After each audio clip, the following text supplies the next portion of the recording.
പ്രധാനമന്ത്രി തിരഞ്ഞെടുപ്പ് പ്രസംഗങ്ങളിൽ വർഗീയത പറഞ്ഞു എന്ന വിമർശനങ്ങൾക്കിടെ ആ ആരോപണങ്ങളെ അത്രയും പൂർണ്ണമായും ടെലിവിഷൻ അഭിമുഖത്തിലൂടെ നിഷേധിച്ചിരിക്കുകയാണ് പ്രധാനമന്ത്രി നരേന്ദ്രമോദി. നുഴഞ്ഞുകയറ്റക്കാരെന്നും കൂടുതൽ കുട്ടികളുള്ളവരെന്നും താൻ പ്രസംഗത്തിൽ പറഞ്ഞത് മുസ്ലിങ്ങളെ കുറിച്ചാണെന്ന് ആര് പറഞ്ഞു എന്നാണ് മോദി ചോദിക്കുന്നത്. തന്റെ പ്രസ്താവന മുസ്ലിങ്ങളെ കുറിച്ചാണ് എന്ന വ്യാഖ്യാനം കേട്ട് ഞാൻ ഞെട്ടിപ്പോയി എന്ന് ചാനൽ അവതാരകനോട് മോദി പറഞ്ഞു. ചോദ്യം കേട്ട് വികാര വിക്ഷോഭങ്ങളോടെ മോദി എന്തിനാണ് മുസ്ലിങ്ങളോട് നിങ്ങൾ ഈ അനീതി കാട്ടുന്നതെന്നും ചോദിച്ചു. ദരിദ്ര കുടുംബങ്ങളിൽ കൂടുതൽ കുട്ടികൾ ഉണ്ടാകുമെന്നും പാവപ്പെട്ടവർക്ക് തങ്ങളുടെ കുട്ടികൾക്ക് നല്ല വിദ്യാഭ്യാസം കൊടുക്കാൻ സാധിക്കാത്തതിനാലാണ് ഇത് സംഭവിക്കുന്നതെന്നും മോദി പറയുന്നു. ഇക്കാര്യത്തിൽ സമുദായമോ മതമോ ബാധകമല്ലെന്നും അഭിമുഖത്തിൽ പ്രധാനമന്ത്രി കൂട്ടിച്ചേർക്കുകയുണ്ടായി. ഞാൻ ഹിന്ദുവെന്നോ മുസ്ലിമെന്നോ പറഞ്ഞിട്ടില്ല. നിങ്ങൾക്ക് നോക്കാൻ കഴിയുന്ന കുട്ടികൾക്ക് മാത്രമേ ജന്മം കൊടുക്കാവൂ. കുട്ടികളെ സർക്കാർ ഏറ്റെടുക്കേണ്ടി വരുന്ന ഒരു ഘട്ടത്തിലേക്ക് കാര്യങ്ങളെ എത്തിക്കരുത് എന്ന് മാത്രമേ ഞാൻ പറഞ്ഞിട്ടുള്ളൂ, മോദി പറയുന്നു.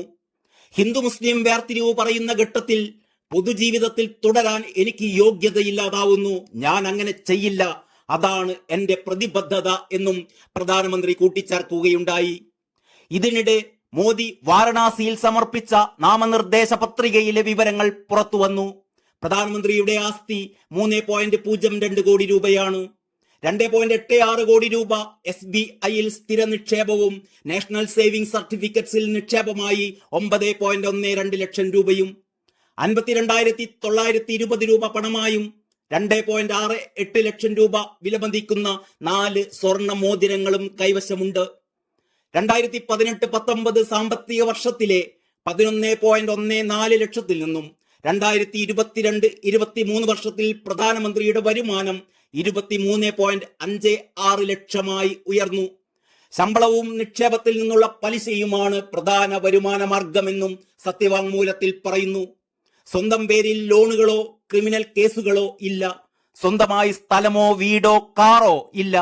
ഡൽഹി സർവകലാശാലയിൽ നിന്ന് BA ബിരുദവും ഗുജറാത്ത് സർവകലാശാലയിൽ നിന്ന് ബിരുദാനന്തര ബിരുദവുമാണ് വിദ്യാഭ്യാസ യോഗ്യത. ഭാര്യ യശോദാബെന്നിന്റെ പേര് പത്രികയിൽ നൽകിയിട്ടുണ്ട് എങ്കിലും അവരുടെ ജോലിയോ സ്വത്ത് വിവരങ്ങളോ അറിയില്ലെന്നാണ് രേഖപ്പെടുത്തിയിരിക്കുന്നത്. വാരണാസിയിൽ ഇത് മോദിയുടെ 3ാം അംഗമാണ്. News desk Kalakaumudi.